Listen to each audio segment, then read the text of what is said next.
Oui, Anissa Arfaoui n'est jamais en vacances, même l'été. Le samedi, elle nous emmène à l'école découvrir des formations assez atypiques, il faut bien le dire. Ce matin, on va apprendre à piloter un attelage de chiens de traîneau en plein été. Eh ben oui, effectivement. En plein été, ça peut paraître un petit peu étonnant. C'est vrai qu'on a une idée reçue, c'est que les chiens de traîneau ne travaillent qu'en hiver parce qu'ils sont associés à cette sublime image de manteau blanc comme ça, en pleine montagne, évidemment, avec des sensations de glisse, etc. Donc c'est une vérité, c'est une réalité. Maintenant, il se trouve qu'il y a une école en France, peut-être une deuxième, qui en tout cas pratique le chien de traîneau, même l'été. Qu'est-ce qu'on fait?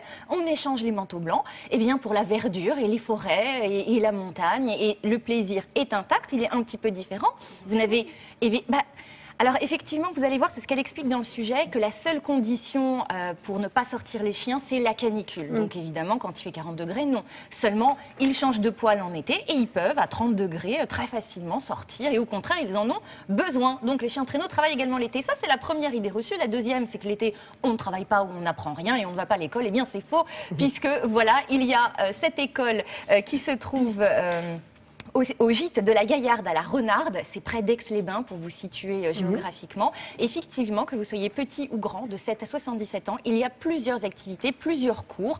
Donc chacun sa spécialité, chacun ce qu'il a envie de pratiquer. Ça dure combien de temps, la formation? Alors après, vous faites ce que vous voulez. Si vous voulez faire une petite initiation d'une journée, si vous voulez y aller pendant une semaine, si vous voulez y aller pendant 2 semaines, seul ou en famille. En tout cas, c'est une activité extrêmement ludique qui, à mon avis, peut ravir petits et grands cet été. Donc vous pouvez aller à l'école. Donc c'est près d'Aix-les-Bains à la Renarde et je vous propose de regarder à quoi peut ressembler l'école des chiens de traîneau.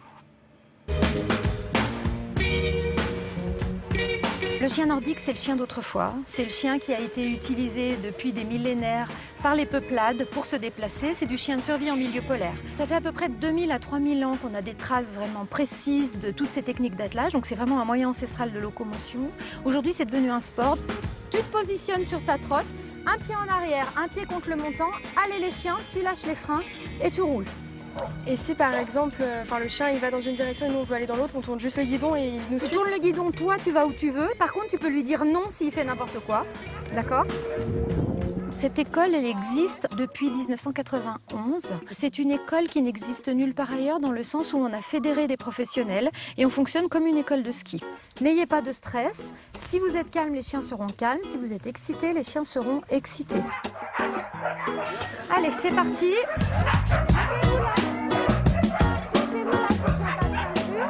Vous savez que le chien, ça entend à peu près 3 fois mieux qu'un humain. Ce qui veut dire que si vous criez, vous allez leur casser les oreilles et le chien ne va plus être à l'écoute. Ok. Alors, vous mettez vos ceintures. Tu tiens bien.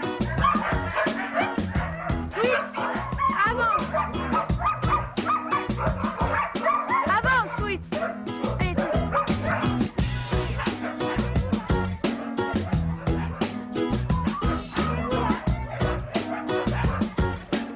Les chiens de traîneau sont connus surtout pour le volet neige, naturellement, puisque c'est un chien polaire. Donc, c'est pas encore rentré dans les mœurs que le chien de traîneau travaille toute l'année. Il travaille aussi l'été. À notre charge, à nous les professionnels, d'ajuster le travail du chien en fonction notamment de la météo, puisque c'est le frein majeur, c'est la chaleur, avec le chien nordique.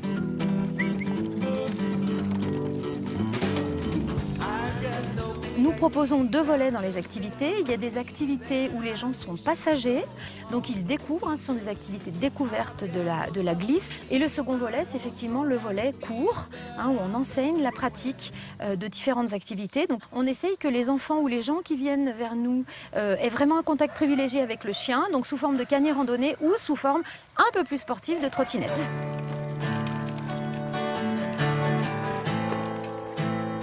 Alors les filles, on va gérer 2 choses, le demi-tour et le retour. Le demi-tour, les chiens, vous allez me les mettre en ligne, vous les laisserez à l'ombre et moi je vous ferai tourner les trottinettes. Finalement, les gens sont surpris du fait que l'activité d'été soit aussi agréable que l'activité d'hiver, même si les sensations de glisse naturellement sont absentes. Et ce qu'ils gardent en mémoire, c'est vraiment le lien privilégié avec le chien, puisque l'été, on a plus de temps, il y a moins de monde, on est plus au calme, et donc l'échange est beaucoup plus important et le temps de partage avec le chien est assez conséquent.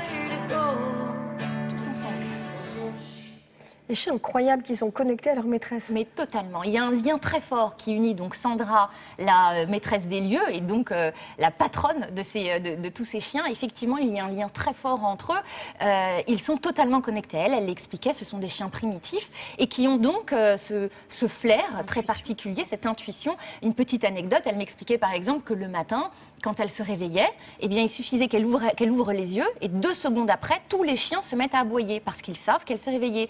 Ou, petite anecdote, quand on lui a mis le micro, quand on a allumé le micro, les 60 chiens qui étaient pourtant loin se sont mis à hurler en même temps, parce qu'en fait, elle a changé de fréquence. Elle ne résonnait plus, on va dire, elle n'avait plus la même vibration. Et les chiens le ressentent très loin. Et donc, c'était très impressionnant d'avoir 60 chiens qui se mettent à hurler au moment où vous appuyez sur un bouton. C'était assez impressionnant. Elle le fait avec passion, avec amour. C'est une excellente professeure et voilà, elle partage sa passion avec passion. Très éducatif pour les enfants d'être enfants et grands, les adultes confrontés à ces chiens-là. Elle leur apprend tout. Elle leur apprend l'origine de ces chiens avec un petit cours d'histoire, donc comment ces chiens ont commencé à être en contact avec les hommes. Elle leur apprend un peu la psychologie des chiens. Donc vous en avez intéressant pour les petits. Totalement pour petits et grands aussi. Et on peut en faire un métier. Ah, bien sûr qu'on peut en faire un métier. Alors là, par contre, c'est pendant l'année. Là, c'est l'école d'été, donc vous allez vous amuser. Et sinon, en hiver, elle disait qu'il fonctionne également comme une école de ski. Et donc, elle forme également des gens à faire son métier par la suite. Et ça, c'est dans l'année. Vous avez toutes les informations. Le métier, c'est musher. Musher, exactement. Merci beaucoup. L'actualité de l'architecture et notre série d'été consacrée aux bâtiments qui ont changé l'urbanisme de nos villes.